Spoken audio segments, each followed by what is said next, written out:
ఒకవేళ కొత్తగా చదవాలి, భగవద్గీత నేర్చుకోవాలి అని చెప్పి చదవాలనుకున్న వాళ్ళు ఈ మాసంలో ప్రారంభిస్తే మంచిదా? అసలు భగవద్గీతకి మాసముతో సంబంధం లేదు.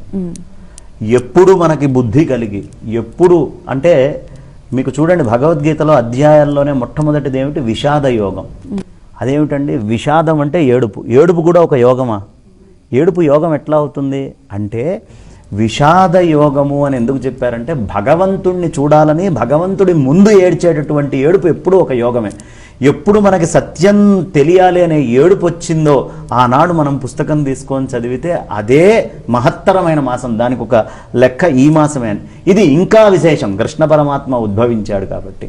మార్గశిర మాసంలో కూడా ఇంకా దాని ప్రత్యేకత ఎందుకంటే భగవద్గీత పుట్టినటువంటి మాసం మార్గశిర శుద్ధ ఏకాదశి. కాబట్టి భగవద్గీత అనే దాన్ని చదవడానికి మాత్రం ఒక తిథి, ఒక వారం పెట్టుకోకుండా ఎప్పుడు మనం పవిత్రమై ఉన్నాము, మనోబలంతో మాండవ్యం, పవిత్రంగా ఎప్పుడు ఉన్నాము, ఎప్పుడు శుద్ధంగా ఉన్నాం, మన మనస్సు ఎప్పుడు పరితపిస్తోంది సత్యం తెలుసుకోవాలన్నప్పుడు మాత్రం ఖచ్చితంగా భగవద్గీత తీసి చదువుకుంటే చాలా ఉత్తమం.